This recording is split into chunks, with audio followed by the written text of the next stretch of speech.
Hi, it's Donna with Get Inspired, hoping that this video will inspire you. I am making a gravy for a pot roast that I cooked in my crock pot overnight.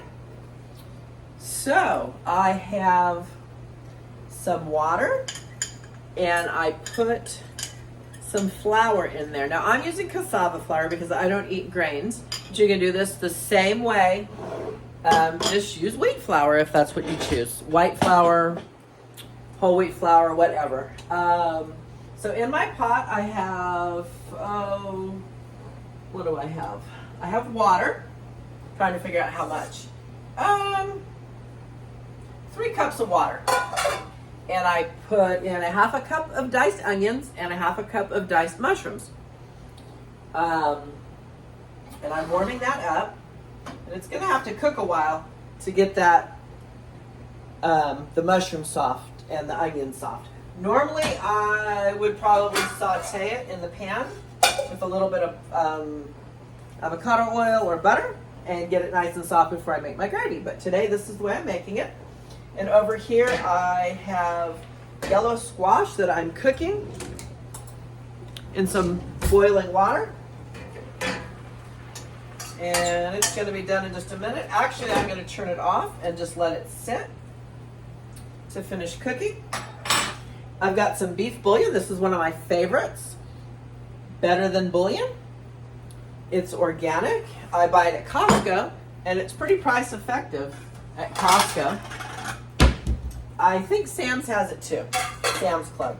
And over here I have some white sweet potatoes. They are sweet, but they are not as sweet as a yellow sweet potato.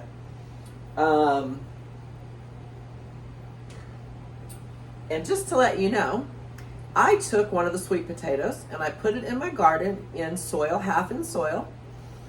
And it did eventually grow some roots. It took about a good 4 weeks, and then some little sprouts called slips started growing off. So it started getting like a plant growing out of the top. And then I carefully took them off and put them in water. So they were about that tall with leaves. And if there were low leaves, I took them off and I put them in a mason jar with water for about a week, and they grew roots. And then I planted them in my garden, which I will be showing you. I'm really proud of my sweet potatoes.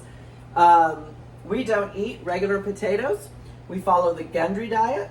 So, but everything I'm doing tonight can be done with just regular russet potatoes, or if you want to use the red potatoes, keep the peel on. That works too.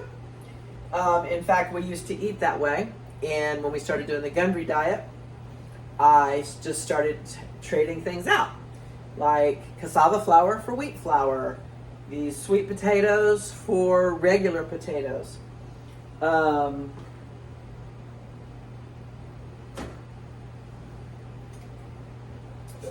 Let's see, boy, that is going slow for some reason.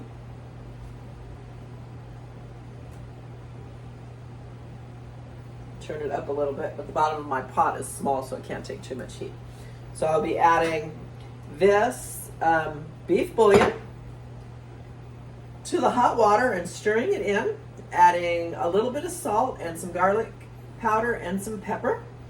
And then I'm going to take this mixture of water and flour. You need to make sure it's stirred in really well and slowly pour it into the hot water mixture, and be stirring it while you pour it in, and that way it won't lump. So if this has lumps in it, then you're going to have lumpy gravy. So it's really important. Use cold water. Put the water in first, then your flour. Stir it really well until all the lumps are gone. Make sure your liquid is hot, and stir it while you put it in. And that's the secret to gravy. So I will make a short video of this meal completed so you can see it. So I hope this inspires you. I'll see you next time.